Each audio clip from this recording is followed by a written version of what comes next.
All right, guys, welcome back to another episode of the League Express podcast. My name's Jake Kearnan, and joining me as always is the editor of League Express, Martyn Sadler. Martyn, again, another weekend full of rugby league action, mate. Did you keep up with it all? Oh, I'm not sure whether I kept up with all of it, but hopefully most of it. I think we could be here all day talking about rugby league, couldn't we? The way things are going. There are so many talking points. It's quite amazing. And I think we normally try and allocate 45 minutes to this podcast. I think we might be fairly fortunate to fit it into that total this week. But let's get going, Jake. What do you think we ought to talk about first? Well, I reckon we get into the weekend's matchups, mate. We had a lot of interesting scorelines, you might say. We'll start off on Friday night. We had Wigan defeating Hull KR 24-20, and what a match this one was. It was an absolutely great game, and many people would say it was decided by the 2 yellow cards to Hull KR players. And there was quite a debate about, whether those yellow cards were deserved or not. And, Joe Burgess was a flop after a long Wigan break, and as a professional foul, that was probably fair enough. And then Jai Whitbread got done for a high tackle, and he's had a 1-match suspension. So I think that was probably justified. But the unfortunate thing is that those yellow cards, whether they were justified or not, had a major bearing on the outcome of the game, because Wigan scored 5 tries in total, and 4 of them were scored while Hull KR were down to 12 men because of those 2 yellow cards. So the obvious thing there is that Hull KR have got to try and really sort out their discipline on the field and not get players yellow carded. It's a fairly simple solution in a way, although harder to implement than to actually think about, because some of these yellow cards that are given are very much touch and go, and I think a lot of people, including Sam Burgess, obviously the Warrington coach, is very unhappy about the way things are going. He's what annoys him, and I think it annoys most other people, is that there can be an incident in a game where a player seems to be, tackled perhaps a bit high, but the game carries on, but then the player who's been tackled or the player who's been affected stays down, as we saw with Tyler Dupree for Wigan on Friday night. And the referee then stops the game and consults the video referee. And the video referee has a look at it and then decides that it's a yellow card offence. And, Sam's sort of theory is that if the player hadn't stayed down, then the incident really wouldn't have been noticed. And the referee, the game wouldn't have been stopped, and the yellow card wouldn't have been given. And his solution is to, make the player who stays down leave the field and make him be classified as being concussed and missing the next, 11 days, or missing any games that fall within the next 11 days. And Sam believes that would certainly cure the sort of tendency of players to stay down now in tackles. No, definitely. And I remember back when Sam Burgess was playing in the NRL, there was a viral clip of him. I think he sort of might have made a little bit of head contact. I can't remember who they were playing, but you could hear him through the referee's mic pretty much yelling at the player on the ground, "Get up, you cat, yes, get up, that's you cat." Right. And was accusing him of milking it. So we all know how Sam feels about this as a player and obviously and now as a coach. we saw Lachlan Fitzgibbon going off the field, against St. When. No, actually, it wasn't. It was Matty Lees. I'm getting them mixed up now. It was Matty Lees going off the field in the Warrington St Helens game, saying to Josh Drinkwater, who'd stayed down on a late tackle, "Are you getting off the field as well?" Because it seemed to me that Drinkwater stayed down for several minutes, and And Matty Lees was absolutely livid about it, and he's actually now been suspended.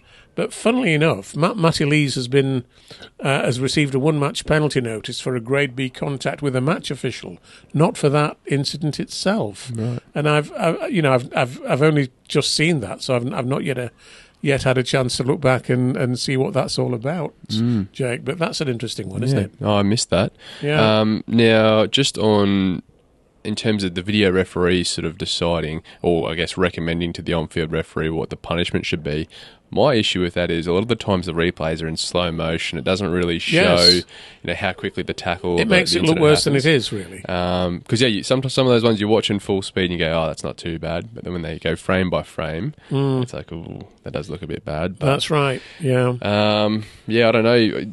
Could you offer up any other solutions to get rid of this? I think you mentioned in your column, it's sort of one of those things where we've always been quite prideful of how tough our players are, and it seems like these football antics are starting to creep into our match in terms of flopping and diving. That's right. Yeah, I don't know. I guess you can't really penalise a diving player, can you? Well, I think you made reference to the to one solution. Richard Silverwood, the ex-rugby league referee, he suggested that if a player goes down, with one of these tackles, but it's not immediately seen by the referee, but then it's brought back, to the video referee, just put the player on report. Don't sin bin, but just put on report so that the match review panel can then, the following Monday, decide what the best outcome should be. Because quite a few of these yellow cards, there were 8 yellow cards at the weekend, and not all of them by any means have resulted in players being suspended. Only I think only a minority, about 3 of the yellow cards have resulted in players being suspended. So, you sort of think to yourself, well, are all those yellow cards being correctly applied? And, the answer might well be not all of them. And Richard Silverwood's solution would certainly seem to be a good one. Just put them on report. And that did happen in the Salford Catalans game. The Catalans player Ulrich da Costa was suspected of possibly coming into contact with Ethan Ryan's head, but they weren't sure about it, so they just put it on report. And he stayed on the field. That didn't make much difference to the eventual outcome, in fact. But and I noticed that Ulrich da Costa has not been suspended this week, so obviously the match review panel decided it wasn't a serious offence. But, the alternative might have been that he would have been, yellow carded for 10 minutes, and the game, would have flowed even more to Salford than it actually did. Do you think there's any clubs in Super League at the moment who has coaches telling their players, if you suspect you've been hit in the head, lay down? Well, they'll all deny it, of course. And who knows? Without... it's very difficult to say. And it's also... The other thing about that, Jake, we've got to be very careful not to accuse players of lying down. When actually they might be quite hurt. They might be hurt. We don't know.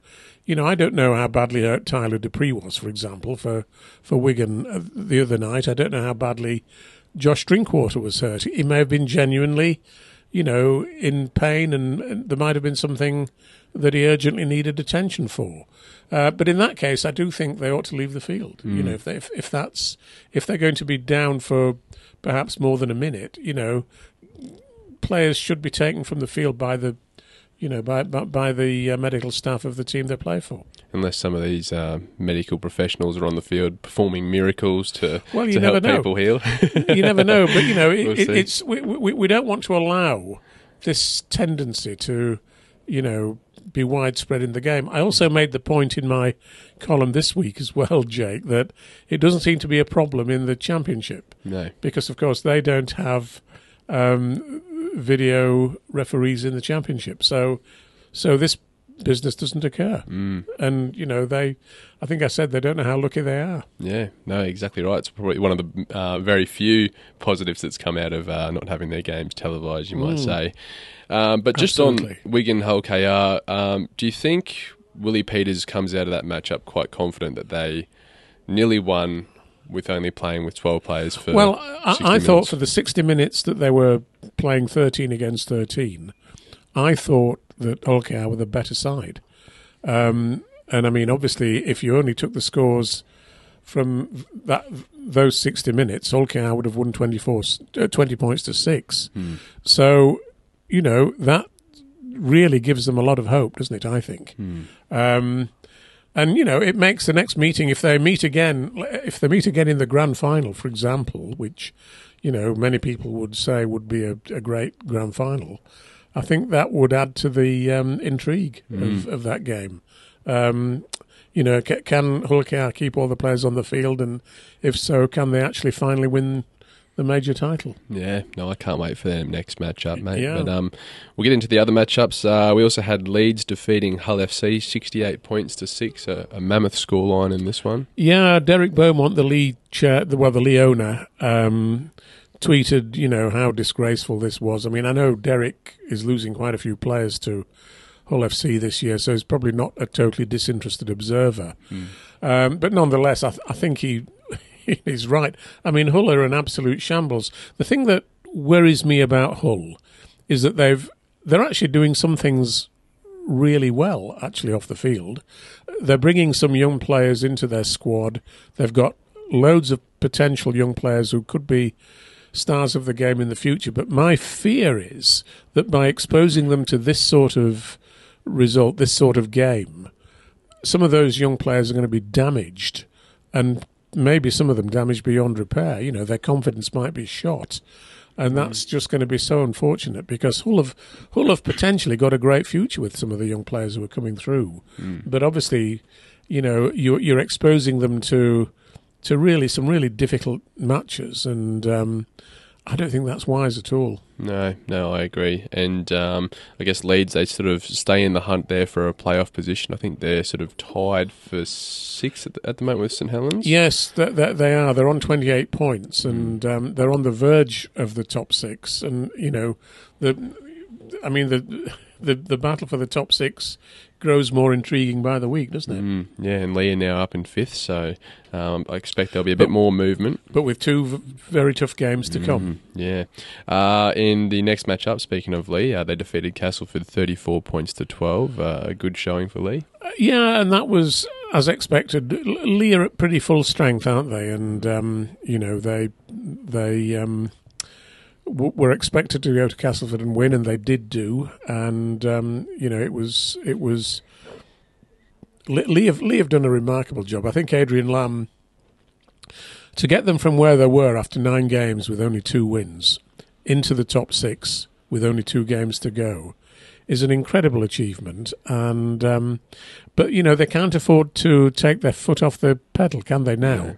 Because they're still potentially in danger of not qualifying for the top 6, and we'll talk about this weekend's games a little bit later. But they've still got to finally secure that place, and of course it partly depends on results elsewhere as well. So who knows? We've got a great weekend to look forward to, I think, Jake. Yeah, every win helps here on out. Just one thing as well about that, John Asiata was sin bin for a late tackle on Joe Westerman, but again hasn't been suspended, as far as I'm aware, this week by the match review panel. So that's another quite interesting one. Yeah, interesting. Seems to be a lot of inconsistencies, doesn't there? So. Well, I don't know. I mean, I'm sure the match review panel think through every issue very carefully, but it's just interesting to note, I think. I'm glad that he hasn't got a one-game ban. I think if you've served your punishment, you've been sent off for 10, so... move on. Saturday we had Warrington defeating Saints 16 points to 2. Yes, and that probably wasn't an unexpected result. The main thing was that Jack Welsby came back after injury. I think he came back after 30 odd minutes, fairly late in the first half. Warrington were winning 12-2 at half time, and Jack couldn't do anything to make the score go back in Saints' favour. But so Saints are really teetering on the edge of the top 6, but I still think they'll get in there. And the great thing for them is that they've got a lot of players coming back after injury in this next 2 or 3 weeks. So if they do get into the top 6, they will be quite a threat. Yeah, no, absolutely. And they've got a lot of senior players in the team that I'm sure will help steer them in that direction. So you can't write off the Saints just yet. Not yet, no. Moving on to the next matchup, we had Salford defeating Catalans 27 points to 12. Well, Catalans, to me, looked very tired in this game. They looked as though it's almost a game too far for them. They're now dropping, they're 2 points behind the other teams in the top 6. They should get a win this weekend, but they're just looking to me as though some of the players are almost looking forward to the season being over, and I'm not sure some of their more recent signings, Remus Smith and Jared Wallace, I don't think are turning the tables for them. And, of course, Sam Tompkins came back after injury and played for part of the game. But, again, the Catalans just look to me as though they lack a cutting edge near their opponent's line. And that contrasts sharply with Salford because, what Catalans are lacking is Jaden Nikorima. And, of course, he was playing for Salford, scored a really nice try. And his combination, Salford... I always say this, that, the key to success is signing the right players. And Salford signed Nikorima when Catalans let him go. And his combination with Mark Sneed at halfback looks an excellent one to me because he's a running standoff and Mark Sneed is an organiser at scrum half. And, Nikorima's willingness to take the ball into the defence gives Sneed loads of time to... focus on his own kicking game, and he did that on Saturday, and was just back to his masterful form, really. And they were always going to win that game, and Salford, as I say, are up in 4th place. They're still not certain to qualify. Incidentally, if they lost the last 2 games and other teams around them won theirs, they could still finish 7th or 8th. So. It's not guaranteed, but it's pretty near to being guaranteed. And what about that Mark Sneed field goal from, I think it was over 40 metres out? He absolutely nailed it. In the NRL, he would have had 2 points for it, wouldn't he? Yeah, and I think it's a shame we don't have that in Super League, to be honest. I don't know why we don't. Yeah. It looked like the ball was still sort of at its peak as it went over the crossbar. Yeah. Like he could have probably hit that from 50 or 55 metres back the way he struck it. I think he could have, yeah. It was a great field goal. We'll move on to Sunday's matchups. We had Huddersfield defeating London 22 points to 16 in what was a pretty close affair. It was a close affair. I think I probably tipped London to win that game. It was the first game for Huddersfield since Luke Robinson was confirmed as their new coach for next season, and he must be a very relieved man to have won that game against London. It was a shame for London that they couldn't quite manage it, but Huddersfield need to get some wins. They need to restore some confidence. Obviously, they're not going to be in the top 6 this year, but they need to finish the season well so that they can go into the off-season on a high, really, because they do need to do a lot better next year, and they've not got many signings for next year sorted out, apart from Tom Burgess. So Luke Robinson and his backroom staff need to look very carefully at who they're going to sign for next year. Yeah, finish strong, focus on your recruitment, and then look towards next season.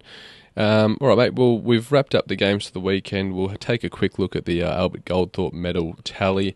There's a little bit of points handed out for our top 3. Mark Sneed still sits in first place, but he gained 3 points in his performance over the weekend, and that sort of extends his lead over Mikey Lewis, who received 1 point in second place. He's now up to 24 points. Yeah, 5 points ahead. It looks now certain that Sneed is going to win it because 2 games left, 5 points ahead. Mikey Lewis would have to win 3 points from each of those games, while Mark Sneed didn't win any. So, it's looking like Sneed is as far as we can tell. And congratulations to him. He's had a great year for Salford. And a honourable mention to Tom Amone, who's been sneakily climbing up the ranks. The top forward. Yeah, the top forward. He now sits in like 5th place, which is brilliant. Outstanding for him. Yeah. But yeah, great reflection. The interesting thing will be to see whether Mark Sneyd is also going to win the Man of Steel this year, because of course it's done on a similar basis to the Albert Goldthorpe medal, but it's gone behind closed doors for the last 6 rounds of the competition, I think it is. So they don't keep it open. But I'd be interested to see whether he's done as well there as he has in our competition. No, he's having a great season, that's for sure. And we'll touch on a few of the points you made in your column this week now, Martyn. Obviously, the England squad has been announced for the Samoan series at the end of the season. What did you make of it? Well, it looks a very strong one to me. And, I can't think of too many players who have been left out who ought to have been in. I mean, it's 31 players. So, that's a pretty big number. And obviously, it'll be whittled down very sharply prior to the Test series itself. So, but it's great to see certainly Junior Nsemba. Good to see him being selected. I think that's a great move on Sean Wayne's part. I mean, Nsemba looked great on Friday night against Hull KR, and he's such a big, strong kid that my goodness, his potential is absolutely enormous. And it'd be interesting to see whether he actually gets in the final squad that's announced to face the Samoans. The Samoans will have some big players, so it wouldn't be a bad thing to have some big players on our side, would it? And Junior certainly fits that bill. And he's, even if he doesn't play any matches, just being around that squad, that amount of experience, the amount of things he'll learn, I'm sure, Matty Pete's very happy that he's been selected. Absolutely. The other interesting selection is Chris Hill at the age of 37, the Huddersfield prop forward, who's got a long history playing for England, of course. Fascinating to think that Sean's gone with him, and Chris has not played that many games for Huddersfield this year, and the club's announced that he's leaving at the end of the year, not fulfilling the final year of his contract. So I suppose he's probably going somewhere else. I don't think he wants to retire. So, we've not been told yet where he is going. So, quite interesting. I've seen a few fans questioning that selection. I guess, it's always great to have experience in the squad, but some people are saying that other players may have deserved that spot ahead of him. You never know. And, and of course, we've got to see who's in the final squad. So Chris might or might not make that one. Who knows? But, Chris Hill is a wholehearted player. There's no question about that. He's got a lot of really strong qualities. Whether he's still got it in him to play for England, well, only he and Sean Wayne know that, don't they? Now, I don't believe Mark Sneyd was picked in the squad, was he? No. Our leader in the Albert Goldthorpe medal. No. He doesn't seem to get the nod of Sean Wayne, does he? He's never been one of Sean's favourite players, I don't think. If you remember in the World Cup, I think he only played half a game against one of the minor nations. And, the sad thing is, my thing about what I said at the time about Mark Sneyd and the England team was that if he'd been in that team that played the semi-final against Samoa, I think he would have kicked the winning drop goal, not Samoa. Yeah. I think he's such a good tactician on the field that he would have made sure we didn't lose that game. And I think we missed him. But, maybe, we've got a long history of really fine players in this country who never really played for England or Great Britain, or never played much for England and Great Britain. We'll be talking about another one very soon, Lee Briers. He was another one, an absolute genius on the field, whose ability was never really fully trusted by the Great Britain selectors, and therefore hardly ever got picked. He's just, when I watch Sneyd play, he just does everything with purpose. You can just tell he's calculating, he's thinking all the time where to go, and he's thinking all the time. So, but that sort of leads me to my next question. If you had to pick the halves pairing for England today, mate, who would you pick? I think that squad. I think I'd go for Sneedy and probably Mikey Lewis. I think that would be a great pairing because Sneed has got such a lot of experience And Mikey Lewis would benefit from playing for him. And again, Mikey Lewis is a player who will... We were talking about Jaden Nikorima earlier, taking on the defence, being a running halfback. And I think Mikey Lewis is that, but Mikey Lewis is also developing a strong kicking game as well. So, I mean, that's a tremendous advantage. And I think that pair would do extremely well. Yeah. But who do you think will be it in the end between Harry Smith, George Williams, Mikey Lewis? Who do you think will get those two starting jumpers? Oh, gosh, I suspect he'll go for George Williams and Mikey Lewis, personally. I would have thought, but, it could be Williams and Smith. It's 50-50, I think, on those two. Yeah. I guess Williams, you'd imagine he'll retain the captaincy. So, you would think so, yeah. Yeah. Now, mate, there was a Wakefield record was broken over the weekend. Yes. Can you tell us about that one? Well, absolutely incredible, really. Neil Fox, when I was growing up, Neil Fox was my hero. I was a Wakefield Trinity fan. I go back far more years than I care to remember. And in the 1961-62 season, Neil Fox kicked 163 goals and he scored 407 points. And that record is held until a couple of days ago.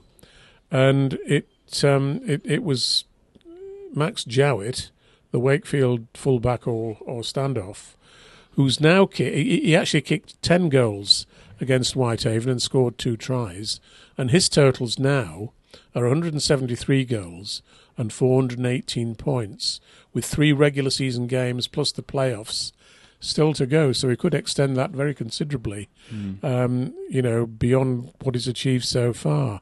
And that's an incredible achievement. I mean, he's been able to do it essentially because Wakefield are in the Championship, and obviously they've had a lot of high scores as they did on Sunday against a pretty gallant Whitehaven side. But nonetheless, it's still a remarkable achievement, and there are many records that Neil Fox set that I thought would never be emulated, and that was one of them. And this is and Max Jowitt has actually proved me wrong. So congratulations to him. And it's great to see. I actually wasn't fully aware before the Whitehaven game that it was so close to breaking the record. So it was a slight surprise to me when I actually saw it, but I was thrilled to bits by it. Yeah, what an effort. Yeah. Now, some other positive Wakefield news, mate. It's been revealed that they actually gave all the proceeds from the tickets from that match to Whitehaven, who have been struggling. That's an incredible gesture, isn't it? Yes. Yeah, and Matthew Ellis, the owner of Wakefield, what a thing to do. And it just shows that the sort of family spirit in rugby league is still alive, isn't it?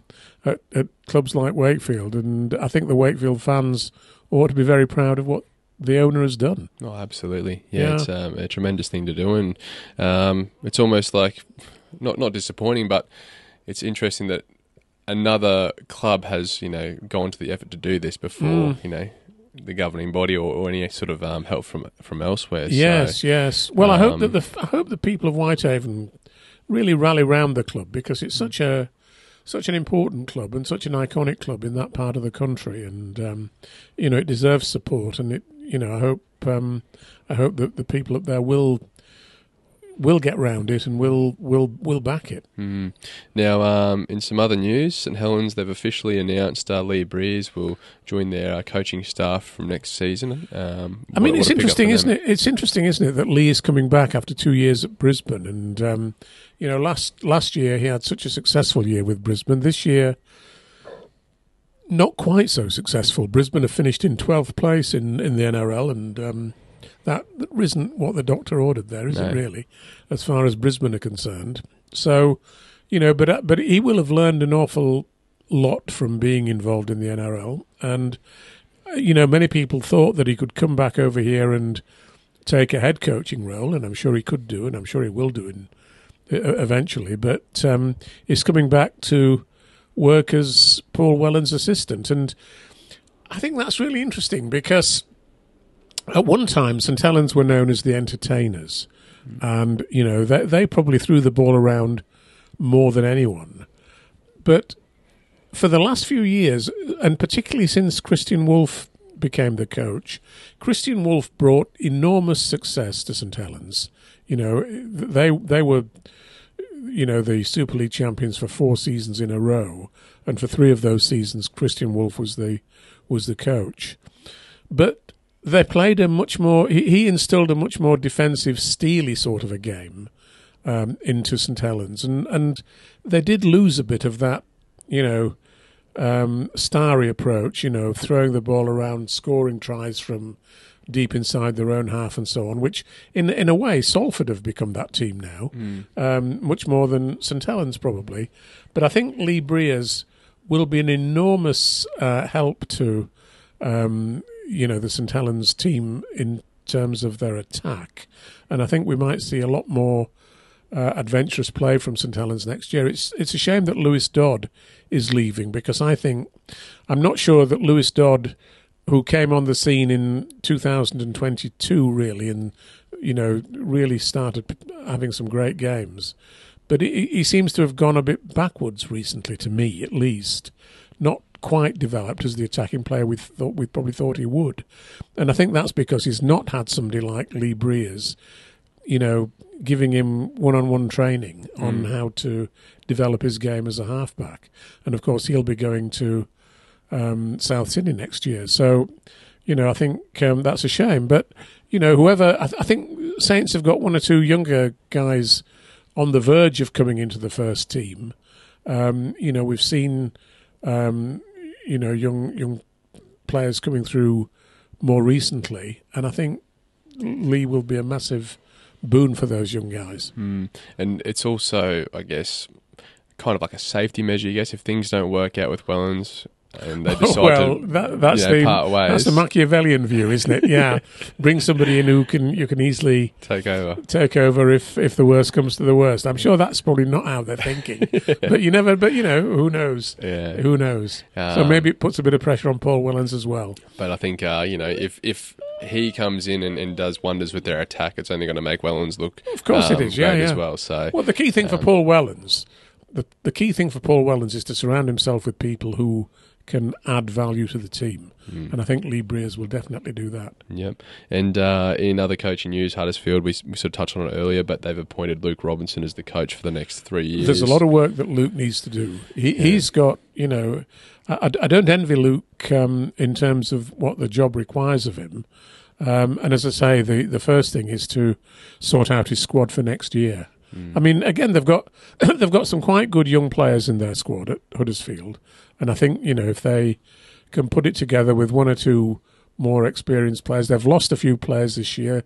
Luke Yates went to Warrington. Of course, they're losing Chris Hill, gaining Tom Burgess. Of course, we've already said, but losing Eason Masters to Salford. That's another guy who's going, and it's going to be quite a challenge for them, I think.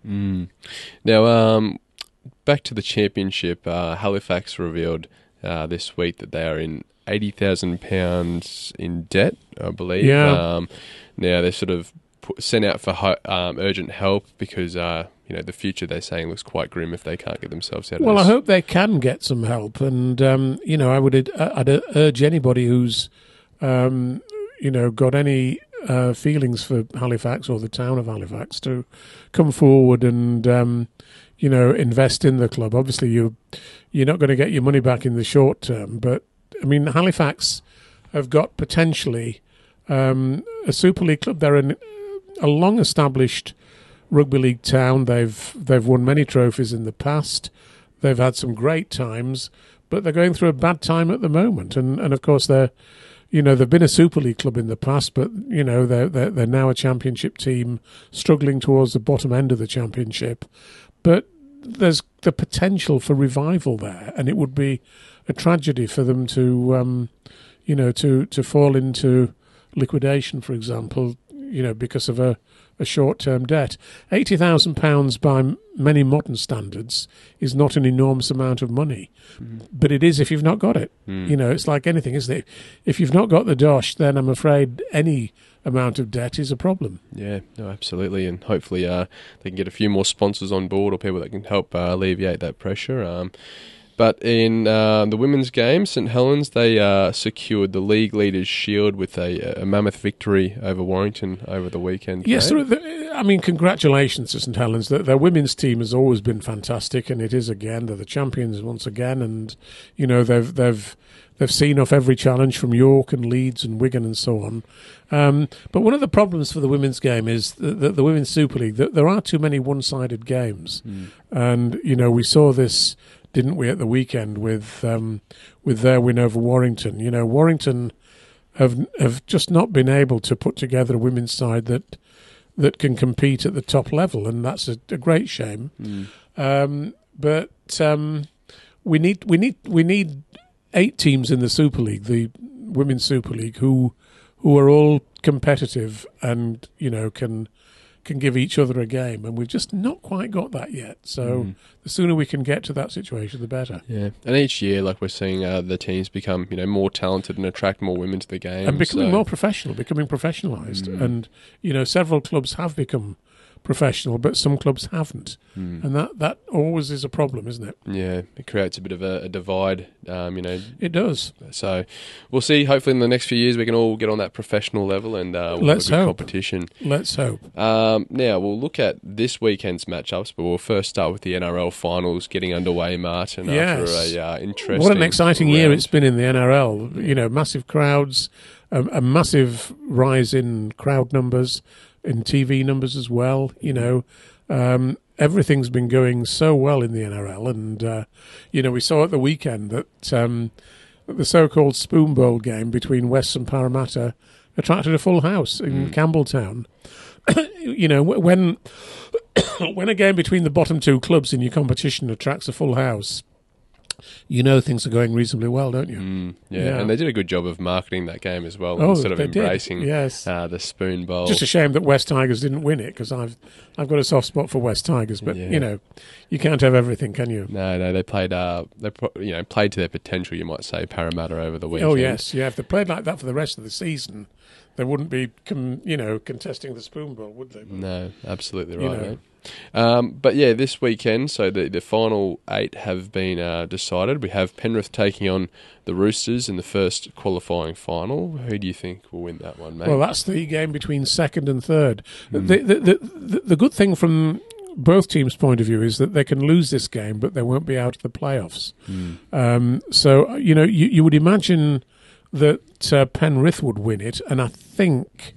Is Nathan Cleary going to be playing? I think it's been announced he'll be back. I think with Nathan Cleary coming back, they will be a bit too good for the Roosters, who have had a lot of injury problems.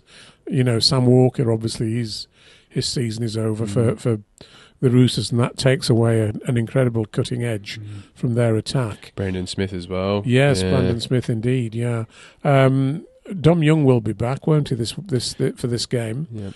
And I think the Panthers will just be a bit too good. And Mark Nawanganita-Wasi. Is that how you pronounce it? I believe so, mate. Made his debut and scored a great try, actually. Yeah, he looked quite strong. He the way he played, he sort of has drawn comparisons to Israel Folau.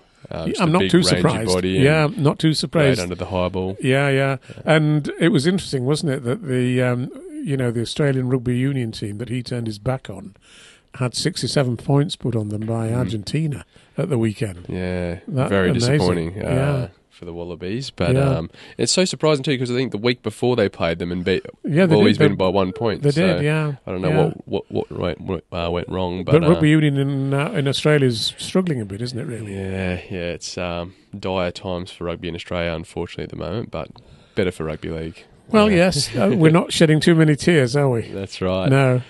In the second qualifying final, the first versus fourth matchup, we have Storm taking on the Sharks. Yeah, didn't the Sharks win in Melbourne this year? I have a funny feeling they did do in the league game. Potentially. I know St George won in Melbourne. I'm just not sure about the Sharks. But the Sharks are a dangerous side, and Melbourne had a absolutely mind-blowing win against the Broncos, didn't they, at the weekend at Suncorp? I mean, what on earth's happened to the Broncos? We We just, who knows? But Melbourne are looking absolutely like an express train at the moment. So you would think that they would beat Cronulla. Cronulla rarely perform well against the top sides in the NRL. But and the interesting thing will be to see what the crowd is on Saturday, because the AFL, Aussie Rules, are also having their final series at the moment. But there isn't a finals game in Melbourne, amazingly enough, this weekend, is there? The two finals games in the AFL, oddly enough, are in Brisbane and Sydney. Right. So, we'll see what... it gives the Storm, have Melbourne to themselves this weekend. So it'd be interesting to see what sort of crowd they draw. I mean, their average crowd this year has been just under 20,000, and hopefully they'll come somewhere near to the 30,000 capacity of Amy Park this weekend, just to see this game against the Sharks. Yeah, you'd hope so. It'll be a significant home crowd advantage if they can get a full house. Yeah. But we'll move on to the elimination matchups. We have the 5th place Cowboys taking on the 8th place Knights. Well, the Knights just managed to sneak into the playoffs with that win against the Dolphins on Sunday in front of a full house at McDonald Jones Stadium, 29,000 and odd. I would think that might have been their grand final, really. I can't see them beating the Cowboys in Townsville, but you never know. Kalen Ponga, if he turns it on, it could be, they could shock the Cowboys. And again, I'm pretty sure the Cowboys will draw a full house for this one. It looks a hell of a good game, doesn't it? And it's an elimination game, so the side that loses is out. Yeah, that's right. And I'm sure Kalen will look forward to going up to North Queensland and proving to his debut club that they shouldn't have let him go. Oh yeah, back in the day, he always plays good against the Cowboys. So excited for that one. But moving on to the final matchup of the weekend, we have the Bulldogs taking on Manly. That's a 6 versus 7 matchup, elimination. It was only a few weeks ago that the Bulldogs got hammered by Manly at home, and they've lost their last 2 games quite badly at Accor Stadium. Yep. So you wonder, what the outcome of this game will be. On the face of it, Manly look to have a really great chance of winning. The Bulldogs, though, I think they were missing Matt Burton for their last game, and he's a very, very important player for them, a bit like Mark Sneed is for Salford, I suppose you might say. So with him back, as I think he's going to be, I think we might see the Bulldogs prevail. And, be interested to see what the crowd will be, because, when they're playing well, they've got a very big support in Sydney. And, I mean, some of their fans will have been a bit disheartened in the last couple of weeks, but... it would be a great time to bounce back this weekend, wouldn't it? Absolutely. But they won't be playing Josh Addo-Carr. Did you read about Josh Addo-Carr? Yeah, he's in a bit of strife at the moment. Well, stopped in his car and given a test, a roadside test, which apparently, they say, tested positive for cocaine, but he denies having taken it, and he's got a B sample to be tested as well. But he has voluntarily stood down from this weekend's game, to try and take away any controversy that might affect the rest of the team. Whether that will affect the Bulldogs or not, I'm not quite so sure. But so many. If you do anything wrong in the NRL in Sydney, you're under the spotlight, aren't you? So, so hopefully he will be able to prove his innocence on that one. And but I still think the Bulldogs might bounce back and win it. Yeah, it'll be nice to see, and it's one of those ones that's a little bit fishy at the moment. Gus Gould put out a tweet, might have been yesterday, saying that the initial reading was negative, and he was quite adamant that it was negative, but now it's sort of since been revealed that it was a positive test. So who knows? We'll see what happens in the next coming days, but interesting to see. We'll move into this weekend's matchups in the Super League, mate. Friday night we have Lee taking on Hull KR. Oh gosh, that's a hell of a game, isn't it? That's a hell of a game, and I think Lee have had this incredible run of success over the latter part of the season, and I think it will probably continue on Friday night, because they'll be at full strength, and Hull KR will will be very strong as well. But Hull KR might now be not so focused on the League Leaders' Shield. Now that they're 2 points behind Wigan, and Wigan have got 2 winnable games, it looks to me as though Wigan will win the League Leaders' Shield. So what we might find is that Hull KR won't be quite as exercised on Friday night as they would if they'd won at Wigan on last Friday. I think they would probably win this game, but I have a funny feeling that Lee might prevail. It'd be interesting to see in the next coming weeks if any players are rested ahead of the playoffs. Absolutely. But yeah, we'll have to wait and see. Well, of course, the top 2 teams, they will get a week's rest anyway at the end of the regular season. So if that's Wigan and Hull KR, they will automatically have their players being rested. Yeah, so still a little bit to play for Willie Peters, I guess. Absolutely, yes. If they can't get that League Leaders' Shield. Yeah. The other match up on Friday, we have St Helens taking on Castleford. Well, Saints need to win, and I'm pretty sure they will win. They'll probably have. It's too early to know what the Saints squad is for this week. It won't be revealed until Wednesday, but I think they will have 1 or 2 players coming back, and I think they will be far too strong for Castleford, and they'll, be very, very keen to try and cement a top 6 place. Yep. Then we have Wigan taking on Leeds. Well, that's at Leeds, isn't it? And Leeds desperately need to win it to sustain a challenge for the top 6. Wigan need to win it to, stay ahead of Hull KR to win the League Leaders' Shield. I suspect Wigan will win it, despite Leeds' incredible 68 points performance against Hull FC the week before. Obviously, there'll be nothing like that against Wigan. But, I think it's going to be an interesting game. And if Leeds could sneak it, it would make the top 6 race even more interesting, wouldn't it? Yeah, definitely. I think, it'd be nice to see Leeds winning just for that. Oh, yeah, absolutely. And on Saturday, we have Hull FC taking on Salford. Well, Hull FC, what on earth... We keep saying this every week, don't we? What on earth's happened to them? I can't see anything other than a Salford win there. Yep. With the Hull fans looking on as Mark Sneyd kicks them to death, and they'll wonder to themselves, why did we ever let this guy go? Yep. Yeah, very sad. Never good when you see a former player carve up your team. No. I know very well as a Broncos fan. I always say to my dad and all my mates, if you're a betting man, anytime a former Bronco comes to Suncorp to play against the Broncos, it's always good to put a little bit of money on them scoring a try. That always seems to happen. Yeah. And then, we're moving on to Huddersfield taking on Warrington.